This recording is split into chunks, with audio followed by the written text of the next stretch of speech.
वाहिगुरु जी का खालसा वाहिगुरु जी की फतेह। परम सन्मानयोग सतगुरां दे हजूर जुड़ मिल बैठे रब रूप गुरमुख सत्संगी जन, सतगुरु जी की बख्शिश महरामत का सदका गुरु चरनां विच जुड़ के बहन का सुभाग समा नसीब होया। सतगुरु जी की रहमत बख्शिश का सदका सतगुरु के दर जुड़ के गुरु की बाणी द्वारा वाहिगुरु नाल जुड़न का सांझ पाउण का निमाणा जिहा उपराला कर रहे हैं। सतगुरु रहमत करदियां समझाउंदे ने कि वाहिगुरु ने बंदे नूं बड़ियां दातां दित्तियां ने ते उन्हां दातां राहीं ਇਹ ਉਹਨਾਂ ਦਾਤਾਂ ਦੇ ਮਾਲਕ ਨਾਲ ਜੁੜ ਸਕਦਾ ਹੈ। ਜੋ ਕੁਝ ਉਹਨੇ ਬਖਸ਼ਿਆ ਉਹਦੀਆਂ ਬਖਸ਼ੀਆਂ ਦਾਤਾਂ ਰਾਹੀਂ ਉਸ ਦਾਤੇ ਨਾਲ ਬੰਦਾ ਸਹਿਜੇ ਜੁੜ ਸਕਦਾ ਹੈ ਜੇ ਉਹਨਾਂ ਚੀਜ਼ਾਂ ਨੂੰ, ਉਹਨਾਂ ਦਾਤਾਂ ਨੂੰ ਇਹ ਵਾਹਿਗੁਰੂ ਦੀਆਂ ਹੀ ਜਾਣੇ। ਉਹਨਾਂ ਦੇ ਨਾਲ ਇਹਦਾ ਆਪ ਦਾ ਤਾਂ ਭਲਾ ਹੁੰਦਾ ਹੀ ਹੈ, ਇਹ ਦੂਸਰਿਆਂ ਦਾ ਵੀ ਭਲਾ ਕਰ ਸਕਦਾ ਹੈ, ਇਹ ਹੋਰਨਾਂ ਦਾ ਵੀ ਜੀਵਨ ਸਵਾਰ ਸਕਦਾ ਹੈ ਆਪਣੇ ਨਾਲ ਨਾਲ। ਧਰਮੀ ਬੰਦਾ ਐਸਾ ਹੀ ਹੈ, ਉਹਦਾ ਖੁਦ ਦਾ ਜੀਵਨ ਸਵਰਦਾ ਹੈ ਤਾਂ ਉਹ ਦੂਸਰਿਆਂ ਦਾ ਵੀ ਸਵਾਰ ਦਿੰਦਾ ਹੈ। ਉਹਦੀ ਸੰਗਤ ਵਿੱਚ ਆਉਣ ਨਾਲ ਹੋਰਨਾਂ ਦਾ ਜੀਵਨ ਵੀ ਸਵਰ ਜਾਂਦਾ ਹੈ। ਐਸਾ ਹੀ ਹੁੰਦਾ ਹੈ ਕਿ ਜਿਹੜਾ ਖੁਦ ਦਲਿੱਦਰਤਾ ਦੇ ਵਿੱਚ ਰਿਹਾ, ਹੁਣ ਉਹ ਦਲਿੱਦਰਤਾ ਵਿੱਚੋਂ, ਪਾਪਾਂ ਵਿੱਚੋਂ, ਔਗਣਾਂ ਵਿੱਚੋਂ ਨਿਕਲ ਆਇਆ, ਹੁਣ ਬਿਲਕੁਲ ਸ਼ੁੱਧ, ਹੁਣ ਬਿਲਕੁਲ ਨਿਰਮਲ ਹੋ ਗਿਆ। ਉਹ ਚਾਹੇਗਾ ਕਿ ਦੂਸਰੇ ਵੀ ਨਿਰਮਲ ਹੋ ਜਾਣ, ਦੂਸਰੇ ਵੀ ਪਵਿੱਤਰ ਹੋ ਜਾਣ। ਇਸ ਲਈ ਤੁਸੀਂ ਅਕਸਰ ਦੇਖੋਗੇ ਕਿ ਧਰਮੀ ਬੰਦੇ ਉਹ ਚਾਹੁੰਦੇ ਨੇ ਕਿ ਦੂਸਰੇ ਵੀ ਧਰਮੀ ਹੋ ਜਾਣ। ਗੁਰੂ ਨਾਲ ਜੁੜਿਆ ਹੋਇਆ ਉਹ ਚਾਹੇਗਾ ਕਿ ਦੂਸਰਾ ਵੀ ਗੁਰੂ ਨਾਲ ਜੁੜ ਜਾਵੇ। ਜਿਵੇਂ ਮੈਂ ਜੁੜਿਆ ਉਵੇਂ ਹੋਰ ਵੀ ਜੁੜ ਜਾਣ, ਕਿਉਂਕਿ ਜੋ ਆਨੰਦ ਉਹਨੂੰ ਹਾਸਲ ਹੋਇਆ ਉਹ ਚਾਹੁੰਦਾ ਦੂਸਰੇ ਵੀ ਹਾਸਲ ਕਰ ਲੈਣ।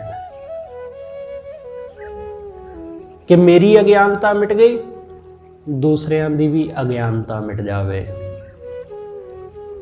ਇਹਨਾਂ ਦਾ ਵੀ ਹਨੇਰਾ ਮਿਟ ਜਾਵੇ। ਇਸ ਲਈ ਉਹ ਇਸ ਕਾਰਜ ਲਈ ਯਤਨਸ਼ੀਲ ਹੁੰਦਾ ਹੈ, ਉਹ ਹਮੇਸ਼ਾ ਯਤਨ ਕਰਦਾ ਹੈ। ਦੁਨਿਆਵੀ ਤੌਰ ਤੇ ਐਸਾ ਨਹੀਂ ਹੁੰਦਾ ਕਿ ਕਿਸੇ ਬੰਦੇ ਨੂੰ 4 ਪੈਸੇ ਮਿਲ ਜਾਣ ਤਾਂ ਉਹ ਨਹੀਂ ਚਾਹੁੰਦਾ ਕਿ ਦੂਸਰਿਆਂ ਨੂੰ ਵੀ ਮਿਲਣ। ਪਰ ਧਾਰਮਿਕ ਤੌਰ ਤੇ ਐਸਾ ਹੁੰਦਾ ਹੈ ਕਿ ਜਿਹਨੂੰ ਆਨੰਦ ਮਿਲ ਜਾਂਦਾ ਉਹ ਚਾਹੁੰਦਾ ਦੂਸਰਿਆਂ ਨੂੰ ਵੀ ਆਨੰਦ ਮਿਲ ਜਾਵੇ। ਮੈਨੂੰ ਸੁੱਖ ਮਿਲਿਆ, ਦੂਸਰੇ ਵੀ ਸੁਖੀ ਹੋ ਜਾਣ। ਉਹ ਪਰ ਉਪਕਾਰੀ ਹੋ ਜਾਂਦਾ ਹੈ, ਉਹ ਉਪਕਾਰ ਕਰਦਾ ਹੈ, ਭਲਾ ਕਰਦਾ ਹੈ। ਜਿਨ੍ਹਾਂ ਨੂੰ ਜਾਣਦਾ ਹੈ ਉਹਨਾਂ ਦਾ ਵੀ ਭਲਾ ਕਰਦਾ ਹੈ, ਜਿਨ੍ਹਾਂ ਨੂੰ ਨਹੀਂ ਜਾਣਦਾ ਉਹਨਾਂ ਦਾ ਵੀ ਭਲਾ ਕਰਦਾ ਹੈ। ਆਮ ਇਹ ਦੇਖਿਆ ਜਾਂਦਾ ਹੈ ਕਿ ਬੰਦਾ ਆਪਣਿਆਂ ਦਾ ਭਲਾ ਕਰਦਾ ਹੈ ਕਿ ਇਹ ਮੇਰੇ ਲੋਕ ਨੇ, ਮੇਰੇ ਮਿੱਤਰ ਨੇ, ਮੇਰੇ ਪਰਿਵਾਰ ਦੇ ਮੈਂਬਰ ਨੇ, ਮੇਰੇ ਸ਼ਰੀਕੇ ਵਿੱਚੋਂ ਨੇ, ਮੇਰੇ ਗਲੀ ਮਹੱਲੇ ਵਿੱਚੋਂ ਨੇ, ਮੇਰੇ ਪਿੰਡ ਵਿੱਚੋਂ, ਮੇਰੇ ਸ਼ਹਿਰ ਵਿੱਚੋਂ, ਜਿਸ ਸਟੇਟ ਵਿੱਚ ਮੈਂ ਰਹਿੰਦਾ ਵਾਂ ਉੱਥੋਂ ਹੈ ਬੰਦਾ, ਜਿਸ ਦੇਸ਼ ਤੋਂ ਮੈਂ ਉਸ ਦੇਸ਼ ਦਾ ਹੀ ਇਹ ਵਾਸੀ ਹੈ। ਬੰਦਾ ਹਮੇਸ਼ਾ ਆਪਣੇ ਦਾ ਸੋਚਦਾ ਹੈ, ਬੇਗਾਨੇ ਦਾ ਨਹੀਂ। ਬੇਗਾਨੇ ਦਾ ਨਹੀਂ ਸੋਚਦਾ, ਉਹ ਆਪਣੇ ਦਾ ਭਲਾ ਸੋਚਦਾ ਹੈ। ਅਕਸਰ ਤੁਸੀਂ ਦੇਖੋਗੇ ਕਿ ਬਹੁਤੀ ਵਾਰਾਂ ਸਰਕਾਰੀ ਦਫ਼ਤਰਾਂ ਵਿੱਚ ਕਈ ਥਾਈਂ ਐਸਾ ਦੇਖਣ ਨੂੰ ਮਿਲਦਾ ਹੈ ਕਿ ਉਸ ਜਗ੍ਹਾ ਆਪਣੇ ਹੀ ਰਿਸ਼ਤੇਦਾਰ ਸਾਰੇ ਉਹਨਾਂ ਨੇ ਫਿੱਟ ਕੀਤੇ ਹੁੰਦੇ ਨੇ। ਸਾਰੀ ਨੌਕਰੀਆਂ ਆਪਣਿਆਂ ਨੂੰ ਹੀ ਵੰਡ ਦਿੱਤੀਆਂ। ਆਪਣਿਆਂ ਦਾ ਭਲਾ ਲੋਕ ਚਾਹੁੰਦੇ ਨੇ, ਪਰ ਧਾਰਮਿਕ ਬਿਰਤੀ ਵਾਲਾ ਆਦਮੀ ਉਹ ਚਾਹੇਗਾ ਕਿ ਦੂਸਰਿਆਂ ਦਾ ਵੀ, ਹਰ ਬੰਦੇ ਦਾ ਭਲਾ ਹੋਵੇ। ਹਰ ਬੰਦੇ ਦਾ, ਜਿਵੇਂ ਮੈਂ ਰੱਜ ਕੇ ਖਾ ਰਿਹਾ ਇਵੇਂ ਦੂਸਰੇ ਵੀ ਰੱਜ ਕੇ ਖਾਣ। ਜਿਵੇਂ ਮੈਂ ਸੁੱਖ ਭੋਗ ਰਿਹਾ ਇਵੇਂ ਦੂਸਰੇ ਵੀ ਸੁੱਖ ਭੋਗਣ। ਜਿਵੇਂ ਮੇਰਾ ਪਰਿਵਾਰ ਸੁਖੀ ਵਸਦਾ ਇਵੇਂ ਦੂਸਰਿਆਂ ਦਾ ਪਰਿਵਾਰ ਵੀ ਸੁਖੀ ਵਸੇ। ਜਿਵੇਂ ਮੈਨੂੰ ਨੌਕਰੀ ਮਿਲ ਗਈ, ਮੇਰੇ ਪਰਿਵਾਰ ਨੂੰ ਮਿਲ ਗਈ, ਮੇਰੇ ਮਿੱਤਰਾਂ ਸੱਜਣਾਂ ਨੂੰ ਮਿਲ ਗਈ, ਦੂਸਰਿਆਂ ਨੂੰ, ਬੇਗਾਨਿਆਂ ਨੂੰ ਵੀ ਮਿਲ ਜਾਵੇ। ਉਹ ਪਰਉਪਕਾਰੀ ਹੈ। ਇਸ ਲਈ ਉਪਕਾਰ ਕਰਨ ਵਾਲਾ ਬੰਦਾ ਆਪਣੇ ਬੇਗਾਨੇ ਦਾ ਫਰਕ ਨਹੀਂ ਜਾਣਦਾ। ਉਹਨੂੰ ਆਪਣੇ ਬੇਗਾਨੇ ਨਾਲ ਕੋਈ ਮਤਲਬ ਨਹੀਂ। ਉਹਦਾ ਜੀਵਨ ਤੇ ਫੁੱਲਾਂ ਜੈਸਾ ਹੈ ਕਿ ਫੁੱਲ ਦੇ ਕੋਲ ਕੋਈ ਵੀ ਬੰਦਾ ਚਲਿਆ ਜਾਵੇ, ਫੁੱਲ ਨੇ ਤੇ ਖੁਸ਼ਬੂ ਦੇਣੀ ਹੈ। ਤੇ ਐਸਾ ਵੀ ਹੈ ਕਿ ਫੁੱਲ ਦੇ ਕੋਲ ਕੋਈ ਨਾ ਵੀ ਜਾਵੇ, ਉਹ ਖੁਸ਼ਬੂ ਤਾਂ ਵੀ ਦਿੰਦਾ ਹੀ ਰਹਿੰਦਾ ਹੈ। ਉਹ ਤਾਂ ਵੀ ਆਪਣੀ ਖੁਸ਼ਬੂ ਬਿਖੇਰਦਾ ਹੀ ਰਹਿੰਦਾ ਹੈ, ਕਿਉਂਕਿ ਫੁੱਲ ਕਿਸੇ ਲਈ ਆਪਣੀ ਖੁਸ਼ਬੂ ਨਹੀਂ ਬਿਖੇਰਦਾ। ਉਹਦੇ ਕੋਲ ਖੁਸ਼ਬੂ ਹੈ ਹੀ ਇੰਨੀ ਹੈ, ਉਹਦੇ ਕੋਲ ਹੈ ਹੀ ਸੁਗੰਧੀ ਇੰਨੀ ਹੈ ਕਿ ਉਹ ਵੰਡਦਾ ਹੀ ਜਾ ਰਿਹਾ ਹੈ, ਵੰਡਦਾ ਹੀ ਜਾ ਰਿਹਾ ਹੈ, ਵੰਡਦਾ ਹੀ ਜਾ ਰਿਹਾ ਹੈ। ਜਦ ਤੱਕ ਉਹ ਟਿਕਿਆ ਰਹਿੰਦਾ ਹੈ, ਉਹ ਆਪਣੀ ਖੁਸ਼ਬੂ ਦਿੰਦਾ ਹੀ ਰਹਿੰਦਾ ਹੈ। ਕੋਈ ਲੈਣ ਵਾਲਾ ਹੋਵੇ ਜਾਂ ਨਾ ਹੋਵੇ। ਸਾਧੂ ਐਸਾ ਹੁੰਦਾ ਹੈ, ਗੁਰਮੁਖ ਐਸਾ ਹੁੰਦਾ ਹੈ ਕਿ ਉਹ ਹਮੇਸ਼ਾ ਹੀ ਦਇਆ ਕਰਦਾ ਹੈ, ਹਮੇਸ਼ਾ ਹੀ ਉਪਕਾਰ ਕਰਦਾ ਹੈ। ਹਮੇਸ਼ਾ ਹੀ, ਜਦੋਂ ਮਰਜ਼ੀ, ਹਰ ਵੇਲੇ ਉਹ ਦਇਆ ਨਾਲ ਹੀ ਭਰਿਆ ਮਿਲੇਗਾ। ਇਸ ਕਰਕੇ ਸਤਿਗੁਰੂ ਸੋਝੀ ਦਿੰਦਿਆਂ ਹੋਇਆਂ ਸਮਝਾਉਂਦੇ ਨੇ। ਸਤਿਗੁਰੂ ਕਹਿੰਦੇ, ਜਿਨ੍ਹਾਂ ਦਾ ਮਨ ਵਾਹਿਗੁਰੂ ਵਿੱਚ ਲੱਗ ਗਿਆ, ਜਿਨ੍ਹਾਂ ਦਾ ਮਨ ਪਰਮੇਸ਼ਰ ਵਿੱਚ ਲੱਗ ਗਿਆ, ਉਹ ਝੂਮ ਉੱਠੇ, ਉਹ ਨੱਚ ਉੱਠੇ। ਉਹਨਾਂ ਦਾ ਆਨੰਦ ਦੱਸਿਆ ਨਹੀਂ ਜਾ ਸਕਦਾ। ਜਿਵੇਂ ਕਿਸੇ ਬੰਦੇ ਨੂੰ ਕੁਝ ਮਿਲ ਜਾਏ ਤਾਂ ਉਹ ਨੱਚ ਉੱਠਦਾ ਹੈ, ਉਹ ਗਾਉਣ ਲੱਗ ਜਾਂਦਾ ਹੈ, ਨੱਚਣ ਲੱਗ ਜਾਂਦਾ ਹੈ, ਉਹ ਝੂਮ ਉੱਠਦਾ ਹੈ। ਉਹ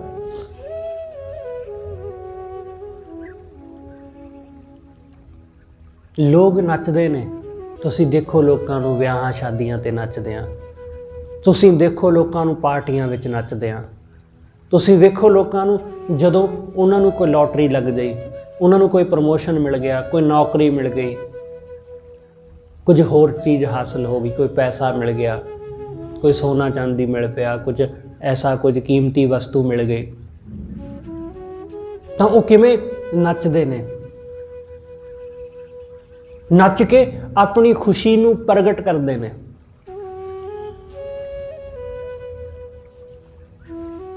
ਉਹਨਾਂ ਦੇ ਅੰਦਰ, ਤੁਹਾਡੇ ਅੰਦਰ ਵੀ ਹੋਇਆ ਹੋਵੇਗਾ, ਹਰ ਬੰਦੇ ਅੰਦਰ ਕੁਛ ਨਾ ਕੁਛ ਐਸਾ ਹੁੰਦਾ ਹੈ, ਉਸ ਨੂੰ ਨਹੀਂ ਪਤਾ ਚੱਲਦਾ ਕਿ ਉਹਦੇ ਨਾਲ ਕੀ ਹੋ ਰਿਹਾ ਹੈ। ਉਹ ਨੱਚ ਉੱਠਦਾ ਹੈ, ਉਹਦੇ ਪੈਰ ਜ਼ਮੀਨ ਤੇ ਨਹੀਂ ਲੱਗਦੇ। ਸਤਿਗੁਰੂ ਕਹਿੰਦੇ, ਜਦੋਂ ਇਹ ਮਨ ਵਾਹਿਗੁਰੂ ਵਿੱਚ ਲੱਗ ਜਾਂਦਾ ਹੈ ਤਾਂ ਇਹ ਐਸਾ ਹੀ ਨੱਚਦਾ ਹੈ। ਘੁੰਗਰੂ ਵੱਜੈ ਜੇ ਮਨ ਲੱਗੈ। ਜੇ ਮਨ ਵਾਹਿਗੁਰੂ ਵਿੱਚ ਲੱਗ ਜਾਵੇ ਤਾਂ ਘੁੰਗਰੂ ਵੱਜ ਪੈਂਦੇ ਨੇ। ਘੁੰਗਰੂ, ਘੁੰਗਰੂਆਂ ਦੀ ਇੱਕ ਆਪਣੀ ਆਵਾਜ਼ ਹੈ, ਇੱਕ ਆਪਣਾ ਸੰਗੀਤ ਹੈ। ਨੱਚਣ ਵਾਲੇ ਆਪਣੇ ਪੈਰਾਂ ਦੇ ਵਿੱਚ ਉਸ ਨੂੰ ਬੰਨ੍ਹ ਕੇ ਨੱਚਦੇ ਨੇ। ਉਹਦੀ ਛਣਛਣਾਹਟ ਕੁਝ ਐਸੀ ਹੀ ਛਣਛਣਾਹਟ ਬੰਦੇ ਦੇ ਅੰਤਰ ਆਤਮੇ ਵਿੱਚ ਖਿੜ ਜਾਂਦੀ ਹੈ, ਵੱਜ ਪੈਂਦੀ ਹੈ, ਹੋ ਜਾਂਦੀ ਹੈ, ਜਿਹਦਾ ਮਨ ਵਾਹਿਗੁਰੂ ਵਿੱਚ ਲੱਗ ਗਿਆ। ਖਿਆਲ ਰੱਖਣਾ ਕਿ ਇਹ ਸੰਗੀਤ ਦੁਨੀਆ ਭਰ ਦਾ ਸੰਗੀਤ, ਖਾਸ ਕਰ ਭਾਰਤ ਦਾ, ਇਹ ਧਾਰਮਿਕ ਲੋਕਾਂ ਤੋਂ ਪੈਦਾ ਹੋਇਆ, ਧਾਰਮਿਕ ਲੋਕਾਂ ਨੇ। ਇਸ ਲਈ ਜੇ ਭਾਰਤ ਦੇ ਵਿੱਚ ਤੁਸੀਂ ਨੱਚਣ ਦੀ ਕਲਾ ਦੇਖੋ, ਨਾਚ ਦੀ, ਤਾਂ ਇੱਥੇ ਵੀ ਉਸ ਨੂੰ ਵੀ ਭਗਵਾਨ ਨਾਲ ਜੋੜਿਆ ਜਾਂਦਾ ਹੈ। ਹਿੰਦੂਆਂ ਨੇ ਨਟਰਾਜ ਕਿਹਾ। ਨਟ ਮਤਲਬ ਨੱਚਣ ਵਾਲਾ, ਨਟਰਾਜ ਬਾਦਸ਼ਾਹ, ਮਾਲਕ, ਜਿਹੜਾ ਨਾਚ ਦਾ ਬਾਦਸ਼ਾਹ, ਨਾਚ ਦਾ ਦੇਵਤਾ। ਇੱਥੇ ਹਰ ਸੰਗੀਤ ਭਗਤਾਂ ਤੋਂ ਉਪਜਿਆ। ਜਿੰਨੇ ਇੱਥੇ ਇਕਤਾਰੇ, ਖੜਤਾਲਾਂ, ਇਹ ਸਾਰੀਆਂ ਕਿੱਥੋਂ ਉਪਜੀਆਂ? ਭਗਤਾਂ ਤੋਂ, ਭਗਤਾਂ ਤੋਂ। ਭਗਤਾਂ ਨੇ ਜਨਮ ਦਿੱਤਾ ਸੰਗੀਤ ਨੂੰ। ਕਿਉਂ? ਕਿਉਂਕਿ ਉਹਨਾਂ ਦੇ ਅੰਦਰ ਉਸ ਸੰਗੀਤ ਦਾ ਜਨਮ ਹੋਇਆ। ਉਹਨਾਂ ਦੇ ਅੰਦਰ ਸੰਗੀਤ ਉਪਜਿਆ, ਹਿਰਦੇ ਤੋਂ ਸੰਗੀਤ ਉਪਜਿਆ। ਜੋ ਅੰਦਰ ਉਹਨਾਂ ਨੇ ਮਹਿਸੂਸ ਕੀਤਾ, ਉਸ ਨੂੰ ਉਹਨਾਂ ਨੇ ਬਾਹਰ ਪ੍ਰਗਟ ਕੀਤਾ, ਸਾਜ਼ ਰਾਹੀਂ, ਛੈਣਿਆਂ ਰਾਹੀਂ, ਢੋਲਕੀਆਂ, ਤਬਲਿਆਂ ਰਾਹੀਂ। ਉਸ ਆਨੰਦ ਨੂੰ, ਉਸ ਸੰਗੀਤ ਨੂੰ, ਜਿਹੜਾ ਸੰਗੀਤ ਅੰਦਰ ਉਪਜਿਆ, ਜਿਹਨੂੰ ਗੁਰੂ ਸਾਹਿਬ ਨੇ ਅਨਹਦ ਧੁਨ ਕਿਹਾ। ਉਹ ਤੋਂ ਨਹੀਂ, ਉਹ ਧੁਨ ਬੇਸ਼ੱਕ ਉਸ ਨੂੰ ਬਿਆਨ ਕਰਨਾ ਬੜਾ ਔਖਾ ਹੈ, ਉਹ ਹਾਰਮੋਨੀਅਮ ਦੀ ਧੁਨ ਨਾਲ ਉਹਦੀ ਤੁਲਨਾ ਨਹੀਂ ਕੀਤੀ ਜਾ ਸਕਦੀ, ਪਰ ਇਸ ਹਾਰਮੋਨੀਅਮ ਦੀ ਜਾਂ ਹੋਰ ਸਾਜ਼ ਦੀ ਧੁਨ ਨਾਲ ਬੰਦਾ ਉਸ ਧੁਨ ਦੇ ਨੇੜੇ ਹੋ ਜਾਂਦਾ ਹੈ। ਇਸ ਲਈ ਸਤਿਗੁਰੂ ਕਹਿੰਦੇ ਜੇ ਵਾਹਿਗੁਰੂ ਵਿੱਚ ਮਨ ਲੱਗ ਜਾਵੇ ਨਾ, ਤਾਂ ਘੁੰਗਰੂ ਵੱਜ ਜਾਂਦੇ ਨੇ ਮਨ ਵਿੱਚ। ਘੁੰਗਰੂ ਵੱਜੈ ਜੇ ਮਨ ਲੱਗ, ਜੇ ਮਨ ਲੱਗ ਗਿਆ ਵਾਹਿਗੁਰੂ ਵਿੱਚ। ਤੋ ਜਮ ਕਹਾਂ ਕਰੇ ਮੋਸਿਓ ਆਗੈ। ਸਤਿਗੁਰੂ ਕਹਿੰਦੇ ਫਿਰ ਇਹ ਜਮ ਮੇਰਾ ਕੀ ਵਿਗਾੜ ਸਕਦੇ ਨੇ? ਤੋ ਜਮ ਕਹਾਂ ਕਰੇ, ਇਹ ਕੀ ਕਰਨਗੇ? ਇਹ ਜਮ ਕੀ ਕਰਨਗੇ? ਇਹ ਵਿਚਾਰੇ ਕੁਛ ਵੀ ਨਹੀਂ ਕਰ ਸਕਦੇ, ਇਹ ਕੁਛ ਵੀ ਨਹੀਂ ਕਰ ਸਕਦੇ। ਖਿਆਲ ਰੱਖਣਾ ਕਿ ਜਮ ਕਦੇ ਬੰਦੇ ਨੂੰ ਦੁੱਖ ਨਹੀਂ ਦਿੰਦੇ, ਪਰ ਬੰਦਾ ਦੁਖੀ ਹੁੰਦਾ ਹੈ। ਕਿਉਂ ਦੁਖੀ ਹੁੰਦਾ ਹੈ? ਕਿਉਂਕਿ ਬੰਦੇ ਨੇ ਜੀਵਨ ਨੂੰ ਬਹੁਤ ਮਜ਼ਬੂਤੀ ਨਾਲ ਘੁੱਟ ਕੇ ਪਕੜਿਆ ਹੁੰਦਾ ਹੈ, ਤੇ ਜਦੋਂ ਮੌਤ ਆਉਂਦੀ ਹੈ ਉਹਨੂੰ ਛੱਡਣਾ ਪੈਂਦਾ ਹੈ, ਤੇ ਬੰਦਾ ਉਹਨੂੰ ਛੱਡਣਾ ਨਹੀਂ ਚਾਹੁੰਦਾ। ਇਸ ਲਈ ਜੋ ਛੱਡਣ ਦਾ ਦੁੱਖ ਹੈ, ਜੋ ਛੱਡਣ ਦੀ ਪੀੜਾ ਹੈ, ਬੰਦਾ ਉਸ ਪੀੜਾ ਨੂੰ ਜੰਮ ਦੀ ਮਾਰ ਕਹਿੰਦਾ ਹੈ ਕਿ ਇਹ ਜੰਮ ਦੀ ਮਾਰ ਹੈ, ਜੰਮ ਦੀ ਪੀੜਾ ਹੈ, ਇਹ ਸਹੀ ਨਹੀਂ ਜਾਂਦੀ। ਇਸ ਲਈ ਬੰਦੇ ਨੇ ਐਸੀਆਂ ਕਹਾਣੀਆਂ ਬਣਾ ਲਈਆਂ ਕਿ ਜਮਾਂ ਦੀ ਮਾਰ ਸਹਿਣੀ ਪੈਂਦੀ ਹੈ, ਜੰਮ ਬਹੁਤ ਦੁਖੀ ਕਰਦੇ ਨੇ।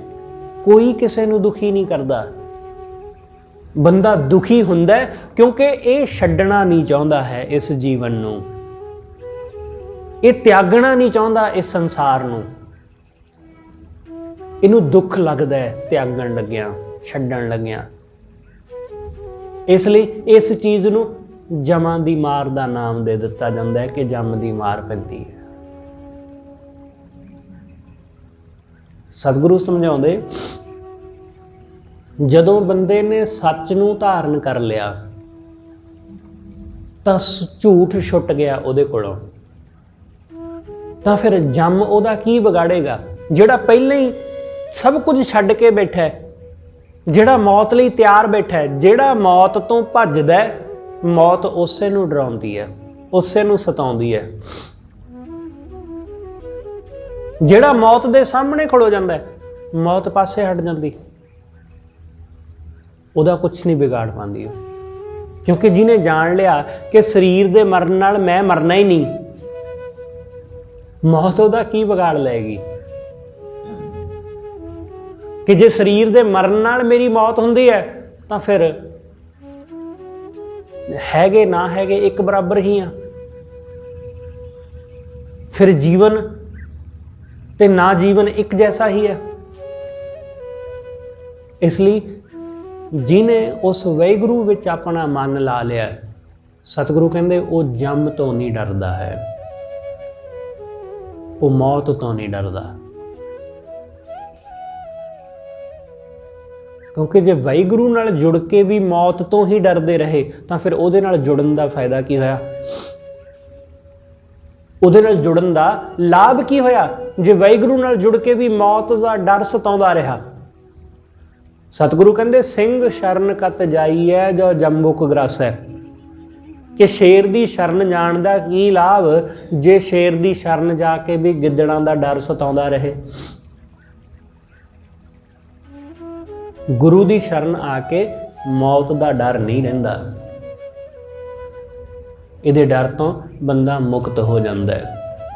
ਇਸ ਕਰਕੇ ਸਤਿਗੁਰੂ ਸਮਝਾਉਂਦੇ ਨੇ, ਸਤਿਗੁਰੂ ਕਹਿੰਦੇ ਭਾਈ ਤੋ ਜਮ ਕਹਾਂ ਕਰੈ ਮੋਸਿਓ ਆਗੈ, ਤਾਂ ਫਿਰ ਮੇਰੇ ਨਾਲ ਜਮ ਕੀ ਕਰ ਸਕਦਾ?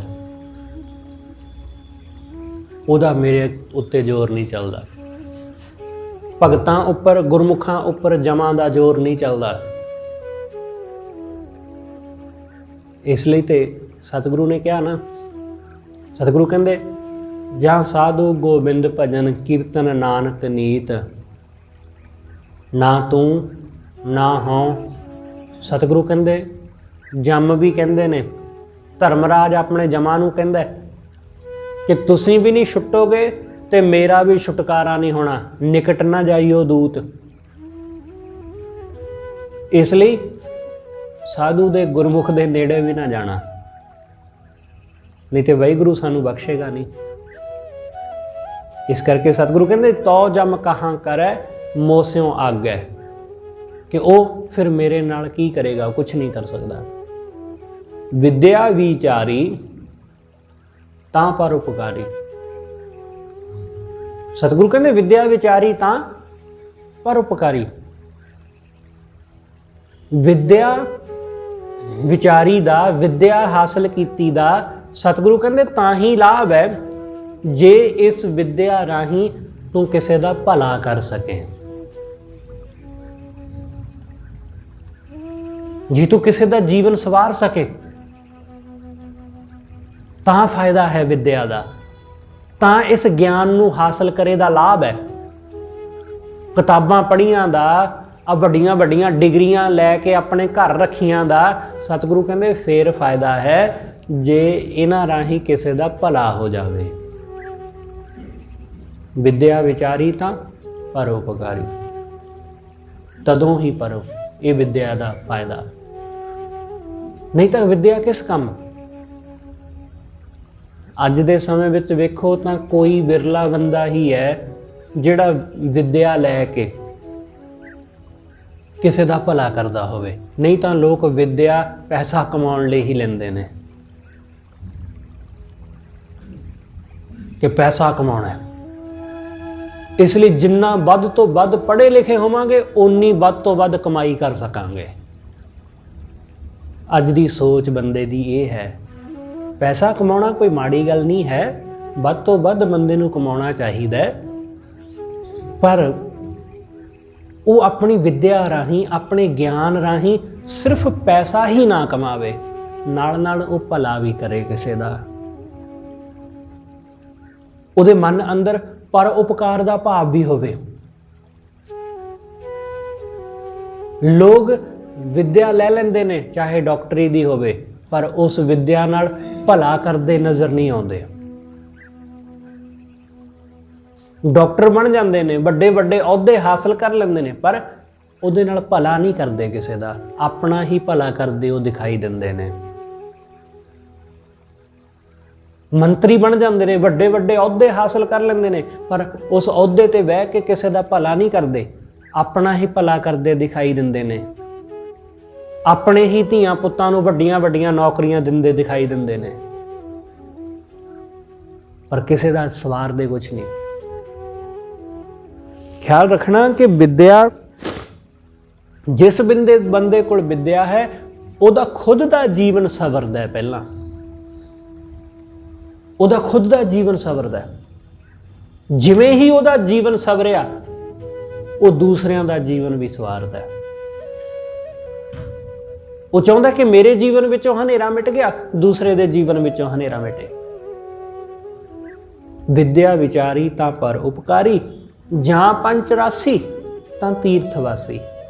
ਸਤਿਗੁਰੂ ਕਹਿੰਦੇ ਜਦੋਂ ਬੰਦਾ ਆਪਣੇ ਅੰਦਰੋਂ ਪੰਜਾਂ ਵਿਕਾਰਾਂ ਨੂੰ ਰਾਸ ਲੈਂਦਾ ਹੈ, ਇਹਨਾਂ ਨੂੰ ਸਾਧ ਲੈਂਦਾ ਹੈ, ਤਦੋਂ ਉਹ ਤੀਰਥ ਦਾ ਵਾਸੀ ਹੋ ਜਾਂਦਾ ਹੈ। ਤਦੋਂ ਤੀਰਥ ਦਾ ਵਾਸੀ ਹੋ ਗਿਆ। ਲੋਕ ਤੀਰਥਾਂ ਤੇ ਵਸ ਜਾਂਦੇ ਨੇ ਕਿ ਜੀ ਮੈਂ ਫਲਾਣੀ ਥਾਂ ਤੇ ਜਾ ਬਸਿਆ। ਜਿਵੇਂ ਬਨਾਰਸ ਦੇ ਸੰਬੰਧ ਵਿੱਚ ਇਹ ਗੱਲ ਜੁੜੀ ਹੋਈ ਹੈ, ਅੱਜ ਵੀ ਸ਼ਾਇਦ ਲੋਕ ਮੰਨਦੇ ਹੋਣਗੇ ਇਸ ਗੱਲ ਨੂੰ ਕਿ ਸਾਰੀ ਜ਼ਿੰਦਗੀ ਬੰਦੇ ਨੇ ਜੋ ਕੁਝ ਵੀ ਕਰਿਆ ਹੋਵੇ, ਚੰਗਾ ਮਾੜਾ, ਕੋਈ ਫਰਕ ਨਹੀਂ ਪੈਂਦਾ ਉਸ ਗੱਲ ਨਾਲ। ਤੁਸੀਂ ਜਦੋਂ ਮਰਨ ਵੇਲਾ ਆਵੇ ਨਾ, ਕਿ ਲੱਗੇ ਕਿ ਹੁਣ ਮੌਤ ਆ ਜਾਏਗੀ, ਕੋਈ ਪਤਾ ਨਹੀਂ ਕਦੋਂ ਆ ਜਾਵੇ, ਤਾਂ ਜਾ ਕੇ ਬਨਾਰਸ ਰਹਿਣ ਲੱਗ ਪਵੇ। ਜਦੋਂ ਬਨਾਰਸ ਰਹਿਣ ਲੱਗ ਪੈਂਦਾ ਤਾਂ ਬਨਾਰਸ ਮਰ ਕੇ, ਕਾਂਛੀ ਵਿੱਚ ਮਰ ਕੇ ਉਹ ਸਿੱਧਾ ਸਵਰਗ ਨੂੰ ਜਾਂਦਾ। ਬਸ ਉੱਥੇ ਮਰਨਾ ਹੈ ਜਾ ਕੇ, ਹੋਰ ਕੁਝ ਵੀ ਨਹੀਂ। ਕਿ ਪੂਰਾ ਜੀਵਨ ਆਪਣਾ ਜਿੱਥੇ ਮਰਜ਼ੀ ਰਹੋ, ਪਰ ਮਰਨ ਵੇਲੇ ਕਾਂਛੀ ਆ ਜਾਓ ਤਾਂ ਸਵਰਗ ਜਾਓਗੇ। ਐਸੀ ਧਾਰਨਾ ਜੁੜੀ ਹੋਈ ਹੈ, ਐਸੀ ਧਾਰਨਾ ਜੁੜੀ। ਤੇ ਕਬੀਰ ਸਾਹਿਬ ਨੇ ਕਿਹਾ, ਕਬੀਰ ਸਾਹਿਬ ਕਹਿੰਦੇ ਸਾਰੀ ਜ਼ਿੰਦਗੀ ਮੈਂ ਕਾਂਛੀ ਵਿੱਚ ਰਿਹਾ, ਬਨਾਰਸ ਵਿੱਚ, ਤੇ ਜਦੋਂ ਮੌਤ ਦਾ ਵੇਲਾ ਆਇਆ ਕਿ ਹੁਣ ਮੌਤ ਨੇੜੇ ਆ ਰਹੀ ਹੈ, ਤਾਂ ਕਬੀਰ ਸਾਹਿਬ ਕਹਿੰਦੇ ਮੈਂ ਆਪਣਾ ਚੱਕਿਆ ਸਾਜੋ ਸਮਾਨ ਤੇ ਕਾਂਛੀ ਛੱਡ ਦਿੱਤੀ। ਮੈਂ ਛੱਡ ਦਿੱਤੀ ਕਾਂਛੀ ਕਿ ਮੈਂ ਕੀ ਲੈਣਾ ਇਸ ਮੁਕਤੀ ਤੋਂ, ਮੈਂ ਕੀ ਲੈਣਾ ਇਸ ਸਵਰਗ ਤੋਂ। ਸਭ ਕੁਝ ਛੱਡ ਕੇ ਮਗਹਰ ਵਿੱਚ ਚਲੇ ਗਏ।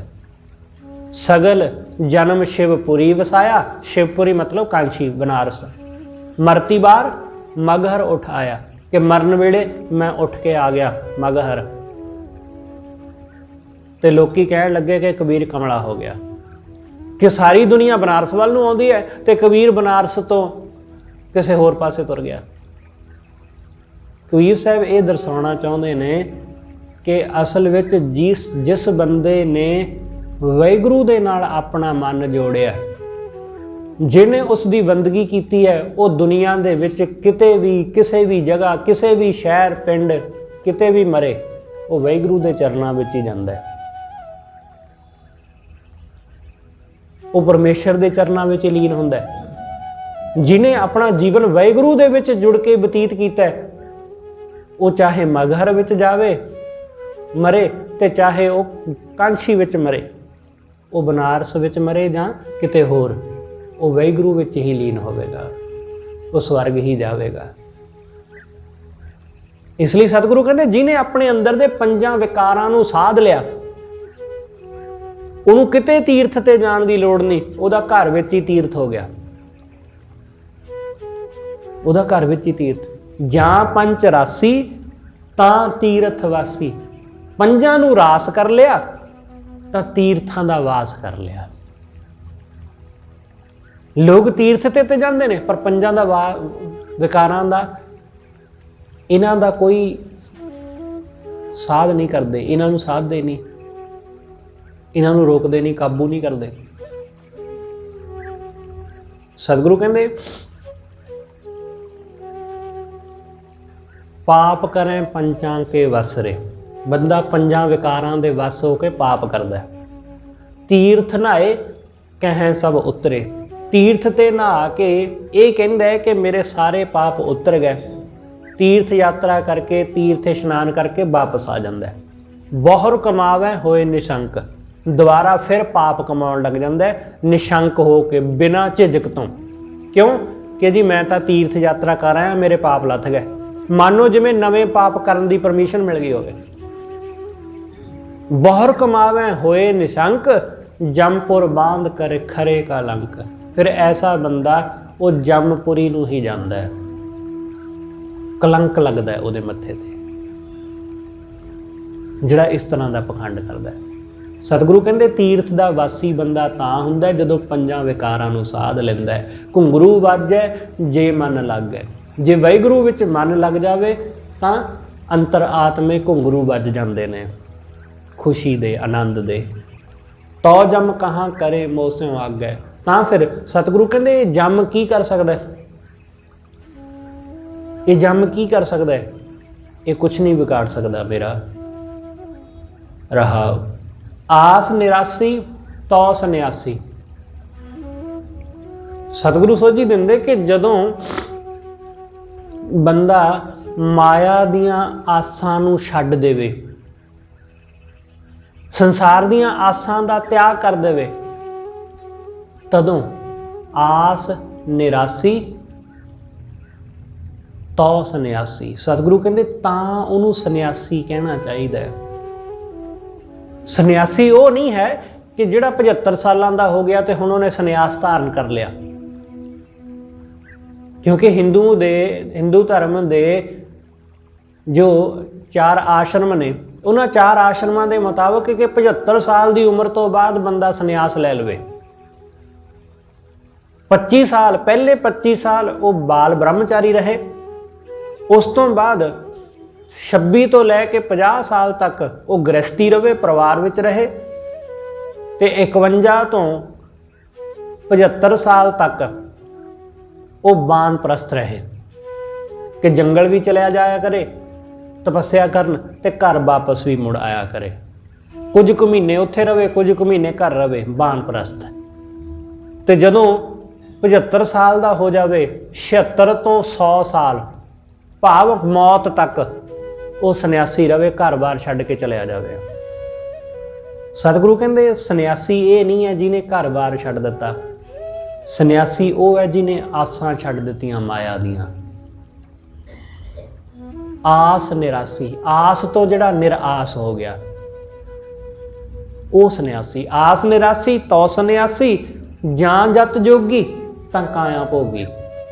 ਸਤਿਗੁਰੂ ਕਹਿੰਦੇ ਜੋਗੀ ਕੌਣ ਹੈ? ਜੋਗੀ ਜਿਹਨੇ ਜਤ ਧਾਰਨ ਕੀਤਾ ਹੈ। ਜੋਗੀ ਉਹ ਨਹੀਂ ਜਿਹੜਾ ਕਹਿੰਦਾ ਕਿ ਮੈਂ ਇਸਤਰੀ ਦਾ ਸੰਗ ਨਹੀਂ ਕਰਦਾ, ਮੈਂ ਵਿਆਹ ਨਹੀਂ ਕਰਦਾ, ਮੈਂ ਇਸਤਰੀ ਦੇ ਕੋਲੋਂ ਕੁਝ ਲੈ ਕੇ ਨਹੀਂ ਖਾਂਦਾ। ਸਤਿਗੁਰੂ ਕਹਿੰਦੇ ਉਹ ਜੋਗੀ ਨਹੀਂ ਹੈ। ਜੋਗੀ ਉਹ ਹੈ ਜਿਸ ਨੇ ਜਤ ਧਾਰਨ ਕਰ ਲਿਆ, ਜਿਹਨੂੰ ਭਾਈ ਗੁਰਦਾਸ ਕਹਿੰਦੇ ਏਕਾ ਨਾਰੀ ਜਤੀ ਹੋਏ, ਕਿ ਜਿਹੜਾ ਇੱਕ ਨਾਰੀ ਜਤੀ ਭਾਵ ਆਪਣੀ ਇਸਤਰੀ, ਆਪਣੀ ਪਤਨੀ ਤੋਂ ਬਿਨਾਂ ਜਿਹਦੇ ਮਨ ਅੰਦਰ ਕਿਸੇ ਨੂੰ ਵੀ ਦੇਖ ਕੇ ਕਿਸੇ ਤਰ੍ਹਾਂ ਦੀ ਵਾਸਨਾ ਨਹੀਂ ਉੱਠਦੀ, ਉਹ ਹੈ ਜਤੀ। ਇੱਕਾ ਨਾਰੀ ਜਤੀ ਹੋਏ, ਪਰ ਨਾਰੀ ਧੀ ਭੈਣ ਵਖਾਣਾ ਹੈ, ਉਹਨੂੰ ਧੀ ਭੈਣ ਜਾਂ ਮਾਂ ਨੂੰ ਜਾਣੇ, ਉਹ ਜਤੀ ਹੈ। ਜਾਂ ਜਤ ਜੋਗੀ ਤਾਂ ਕਾਇਆ ਭੋਗੀ। ਸਤਿਗੁਰੂ ਕਹਿੰਦੇ ਆਹ ਹੈ ਕਾਇਆ ਦਾ ਭੋਗ, ਆਹ ਹੈ, ਉਸ ਨੂੰ ਭੋਗੀ ਕਹਿੰਦੇ ਨੇ ਜਿਹਨੇ ਜਤ ਧਾਰਨ ਕਰ ਲਿਆ। ਦਇਆ ਦਿਗੰਬਰ ਦੇ ਵਿਚਾਰੀ। ਦਿਗੰਬਰ, ਦਿਗੰਬਰ ਜੈਨ ਦਿਗੰਬਰ, ਦਿਗੰਬਰ ਕਹਿੰਦੇ ਨੇ ਜਿਹੜਾ ਨੰਗਾ ਰਹਿੰਦਾ, ਦਿਗ ਅੰਬਰ, ਜਿਹਨੇ ਅੰਬਰ ਨੂੰ ਹੀ ਆਪਣਾ ਵਸਤਰ ਜਾਣ ਲਿਆ, ਆਕਾਸ਼ ਨੂੰ। ਇਸ ਲਈ ਜੈਨੀ ਦਿਗੰਬਰ ਜਿਹੜੇ ਨੇ ਉਹ ਨਗਨ ਰਹਿੰਦੇ ਨੇ, ਉਹ ਕੱਪੜਾ ਨਹੀਂ ਪਹਿਨਦੇ ਆਪਣੇ ਤਨ ਦੇ ਉੱਤੇ। ਸਤਿਗੁਰੂ ਕਹਿੰਦੇ ਅਸਲ ਵਿੱਚ ਦਿਗੰਬਰ ਕੌਣ ਹੈ? ਅਸਲ ਵਿੱਚ ਦਿਗੰਬਰ ਉਹ ਹੈ ਜਿਸ ਨੇ ਦਇਆ ਧਾਰਨ ਕਰ ਲਈ। ਦਿਗੰਬਰ ਦਇਆ ਦਾ ਬੜਾ ਦਿਖਾਵਾ ਕਰਦੇ ਨੇ ਜੈਨੀ, ਉਹ ਬੜੀ ਦਇਆ ਦਾ ਦਿਖਾਵਾ ਕਰਦੇ ਕਿ ਅਸੀਂ ਬੜੀ ਦਇਆ ਕਰਦੇ ਹਾਂ। ਉਹ ਪਾਣੀ ਨੂੰ ਛਾਣ ਕੇ ਪੀਂਦੇ ਨੇ, ਉਬਾਲ ਕੇ ਨਹੀਂ, ਛਾਣ ਕੇ। ਛਾਣ ਕੇ ਇਸ ਲਈ ਕਿ ਜਿਹੜੇ ਪਾਣੀ ਦੇ ਵਿੱਚ ਜੀਵ ਹੋਣਗੇ ਉਹ ਮਰ ਨਾ ਜਾਣ, ਜੇ ਉਹਨਾਂ ਨੂੰ ਉਬਾਲ ਦਿੱਤਾ ਤਾਂ ਉਹ ਮਰ ਜਾਣਗੇ, ਇਸ ਲਈ ਉਹ ਪਾਣੀ ਨੂੰ ਉਬਾਲਦੇ ਨਹੀਂ, ਗੰਦਾ ਪਾਣੀ ਪੀ ਲੈਂਦੇ ਨੇ। ਉਹ ਨੰਗੇ ਪੈਰੀ ਤੁਰਦੇ ਨੇ ਕਿ ਪੈਰਾਂ ਹੇਠ ਕੋਈ ਜੀਵ ਨਾ ਆ ਜਾਏ, ਇਸ ਲਈ ਇੱਕ ਉਹ ਲਾਈਨ ਵਿੱਚ ਤੁਰਦੇ ਨੇ। ਇੱਕ ਲਾਈਨ ਵਿੱਚ ਜਿਹੜਾ ਸਭ ਤੋਂ ਮੋਹਰੇ ਆਦਮੀ ਹੁੰਦਾ ਉਹਦੇ ਹੱਥ ਵਿੱਚ ਇੱਕ ਝਾੜੂ ਹੁੰਦਾ ਤੇ ਉਹ ਝਾੜੂ ਫੇਰਦਾ ਜਾਂਦਾ ਅੱਗੇ ਅੱਗੇ, ਰਾਹ ਸਾਫ਼ ਕਰਦਾ ਜਾਂਦਾ, ਉਹਦੇ ਪਿੱਛੇ ਬਾਕੀ ਤੁਰੇ ਆਉਂਦੇ ਨੇ ਪੈਰ ਤੋਂ ਨੰਗੇ ਕਿ ਜੁੱਤੀ ਨਹੀਂ ਪਾਉਣੀ ਹੈ, ਕੋਈ ਕੀੜਾ ਪੈਰ ਥੱਲੇ ਆ ਕੇ ਮਰ ਜਾਏਗਾ ਤੇ ਪਾਪ ਹੋ ਜਾਏਗਾ, ਹਿੰਸਾ ਹੋ ਜਾਏਗੀ। ਅਹਿੰਸਾ ਉਹਨਾਂ ਦੇ ਲਈ ਪਰਮੋ ਧਰਮ ਹੈ ਕਿ ਅਹਿੰਸਾ ਸਭ ਤੋਂ ਵੱਡਾ ਧਰਮ, ਕਿ ਦਇਆ ਕਰੋ, ਜੀਵਾਂ ਉੱਪਰ ਦਇਆ ਕਰੋ। ਤੇ ਉਹਨਾਂ ਨੇ ਇਹ ਦਇਆ ਦਾ ਐਡਾ ਅਡੰਬਰ ਰਚਿਆ ਕਿ ਦਇਆ ਸਿਰਫ ਜੀਵਾਂ ਜਨਤਾ ਤੱਕ ਰਹਿ ਗਈ ਕਿ ਜੇ ਉਹਦੇ ਸਾਹਮਣੇ ਕੋਈ ਬੰਦਾ ਕਿਸੇ ਨੂੰ ਮਾਰ ਰਿਹਾ ਹੈ, ਕਿਸੇ ਨਾਲ ਧੀ ਭੈਣ ਨਾਲ ਬਦਸਲੂਕੀ ਕਰ ਰਿਹਾ ਤਾਂ ਦਿਗੰਬਰ ਚੁੱਪ ਕਰਕੇ ਬੈਠਾ ਰਹਿੰਦਾ ਹੈ, ਚੁੱਪਚਾਪ। ਉਹਨੂੰ ਕੋਈ ਮਤਲਬ ਨਹੀਂ। ਉਹ ਕਹਿੰਦਾ ਕਿ ਜੇ ਮੈਂ ਕੁਝ ਕਰਾਂਗਾ, ਮੈਂ ਕੋਈ ਕਰਮ ਕਰਾਂਗਾ ਤਾਂ ਉਸ ਦਾ ਪਾਪ ਦਾ ਭਾਗੀ ਮੈਂ ਬਣਾਂਗਾ। ਇਹਦੇ ਨਾਲ ਕੋਈ ਮਾੜਾ ਸਲੂਕ ਹੋ ਰਿਹਾ, ਇਹਨੇ ਕੋਈ ਪਾਪ ਕੀਤਾ ਹੋਣਾ, ਉਹਦੀ ਸਜ਼ਾ ਭੋਗਦੀ ਹੈ ਇਹ, ਜਾਂ ਉਹਦੀ ਸਜ਼ਾ ਭੋਗਦਾ ਬੰਦਾ, ਮੈਂ ਇਹਦੇ ਵਿੱਚ ਕਿਉਂ ਦਖਲਅੰਦਾਜ਼ੀ ਕਰਾਂ। ਉਹ ਇਹਨੂੰ ਵੀ ਦਇਆ ਕਹਿੰਦਾ ਕਿ ਮੈਂ ਨਹੀਂ ਕਰਦਾ ਕੁਝ। ਉਹਦੀ ਦਇਆ ਬੜੀ ਝੂਠੀ ਹੈ, ਇਸ ਲਈ ਸਤਿਗੁਰੂ ਉਸ ਦਇਆ ਨੂੰ ਨਹੀਂ ਮੰਨਦੇ। ਸਤਿਗੁਰੂ ਕਹਿੰਦੇ ਦਇਆ ਦਿਗੰਬਰ, ਕਿ ਦਇਆ ਕਿ ਕਿਸੇ ਦੇ ਉੱਤੇ ਤਰਸ ਆ ਜਾਵੇ ਉਸ ਨੂੰ ਦੇਖ ਕੇ, ਕਿਸੇ ਨੂੰ ਮਾਫ ਕਰ ਦੇਣਾ, ਦਇਆ ਕਰ ਦੇਣੀ, ਕਿਸੇ ਨੂੰ ਦਇਆ ਦਿਖਾਉਣੀ ਕਿ ਤੁਹਾਡੇ ਕੋਲ ਤਾਕਤ ਹੈ, ਤੁਹਾਡੇ ਕੋਲ ਬਲ ਹੈ। ਕੋਈ ਬੰਦਾ ਤੁਹਾਨੂੰ ਮਾੜਾ ਬੋਲ ਗਿਆ, ਤੁਸੀਂ ਹੱਸ ਕੇ ਉਸ ਤੇ ਦਇਆ ਕਰਦੇ ਹੋ। ਦਇਆ ਇਹ ਨਹੀਂ ਹੈ ਕਿ ਮੈਂ ਮਾਰ ਸਕਦਾ ਨਹੀਂ, ਮੇਰੇ ਅੰਦਰ ਇੰਨੀ ਤਾਕਤ ਹੈ ਨਹੀਂ ਕਿ ਮੈਂ ਉਹਦਾ ਮੁਕਾਬਲਾ ਕਰ ਸਕਾਂ ਤੇ ਅੱਗੋਂ ਮੈਂ ਕਹਾਂ ਜਾ ਤੈਨੂੰ ਬਖਸ਼ ਦਿੱਤਾ। ਇਹ ਦਇਆ ਨਹੀਂ ਹੁੰਦੀ, ਇਹਨੂੰ ਦਇਆ ਨਹੀਂ ਕਹਿੰਦੇ। ਦਇਆ ਕਿ ਸਭ ਕੁਝ ਕਰ ਸਕਦੇ ਸੀ, ਸਾਰਾ ਬਲ ਸੀ, ਤਾਕਤ ਸੀ, ਪਰ ਫਿਰ ਵੀ ਉਹਨੂੰ ਬਖਸ਼ ਦਿੱਤਾ। ਇਹ ਕਹਿ ਕੇ ਕਿ ਅਣਜਾਣ ਹੈ, ਇਹਨੂੰ ਇੰਨੀ ਸਮਝ ਨਹੀਂ ਹੈ। ਸਤਿਗੁਰੂ ਕਹਿੰਦੇ ਆਹ ਹੈ ਅਸਲ ਵਿੱਚ ਦਿਗੰਬਰ ਹੋਣਾ। ਦਇਆ ਦਿਗੰਬਰ ਦੇ ਵਿਚਾਰੀ, ਕਿ ਕਿਸੇ ਨਾਲ ਕੋਈ ਬਦਸਲੂਕੀ ਕਰ ਰਿਹਾ ਤਾਂ ਚੁੱਪਚਾਪ ਅੱਖਾਂ ਬੰਦ ਕਰਕੇ ਬੰਦਾ ਲੰਘ ਨਹੀਂ ਜਾਂਦਾ, ਉਹਦੇ ਤੇ ਦਇਆ ਕਰਦਾ, ਉਹਨੂੰ ਬਚਾਉਂਦਾ ਹੈ। ਇਸ ਲਈ ਆਪ ਮਰੈ ਅਵਰਾ ਨਾ ਮਾਰੈ, ਅਵਰਾ ਨਾ ਹਮਾਰੀ। ਨਾ ਉਹ ਆਪਣੇ ਆਪ ਨੂੰ ਮਾਰਦਾ, ਖੁਦ ਨੂੰ, ਮੈਂ ਨੂੰ ਮਾਰਦਾ, ਨਾ ਕਿ ਦੂਸਰਿਆਂ ਨੂੰ। ਉਹ ਦੂਸਰਿਆਂ ਨੂੰ ਨਹੀਂ ਮਾਰਦਾ, ਆਪ ਮਰੇ, ਆਪਣੇ ਆਪ ਨੂੰ ਮਾਰ ਲਿਆ, ਆਪਣੀ ਮੈਂ ਨੂੰ ਮਾਰ ਲਿਆ। ਅਵਰਾ ਨਾ ਹਮਾਰੀ, ਉਹਨੇ ਦੂਸਰੇ ਨੂੰ ਨਹੀਂ ਮਾਰਿਆ, ਮੈਂ ਨੂੰ ਨਹੀਂ ਮਾਰਿਆ। ਲੋਕ ਕਹਿੰਦੇ ਨੇ ਜੀ ਅਸੀਂ ਦੂਸਰੇ ਨੂੰ ਨਹੀਂ ਮਾਰਦੇ। ਬਹੁਤ ਸਾਰੇ ਲੋਕ ਐਸੇ ਨੇ, ਉਹ ਕਹਿੰਦੇ ਅਸੀਂ ਜੀਵ ਹੱਤਿਆ ਨਹੀਂ ਕਰਦੇ, ਅਸੀਂ ਜੀਵ ਹੱਤਿਆ ਨਹੀਂ ਕਰਦੇ। ਉਹ ਸਿਰਫ ਜੀਵ ਹੱਤਿਆ ਨਹੀਂ ਕਰਦੇ, ਬਾਕੀ ਸਾਰਾ ਕੁਝ ਕਰ ਜਾਂਦੇ ਨੇ। ਬਾਕੀ ਸਾਰਾ ਕੁਝ ਜੋ ਪਾਪ ਨੇ ਦੁਨੀਆ ਭਰ ਦੇ ਸਭ ਕਰ ਲੈਂਦੇ ਨੇ, ਬਸ ਇੱਕ ਜੀਵ ਹੱਤਿਆ ਨਹੀਂ ਕਰਦੇ। ਬਾਕੀ ਕੀ ਰਹਿ ਗਿਆ? ਬਾਕੀ ਬਚਿਆ ਕੀ ਪਿੱਛੇ? ਪਾਪ ਤੇ ਹਰ ਕਰ ਲੈਂਦਾ। ਉਹ ਕਹਿੰਦਾ ਮੈਂ ਜੀਵ ਹੱਤਿਆ ਨਹੀਂ ਕਰਦਾ, ਘਰ ਆਪਣੀ ਘਰ ਵਾਲੀ ਨੂੰ ਕੁੱਟਦਾ ਰਹਿੰਦਾ। ਉਹ ਕਾਦੀ ਜੀਵ ਹੱਤਿਆ? ਉਹ ਕਾਦੀ ਦਇਆ? ਉਹ ਤਾਂ ਦਿਖਾਵਾ, ਉਹ ਪਖੰਡ ਹੈ।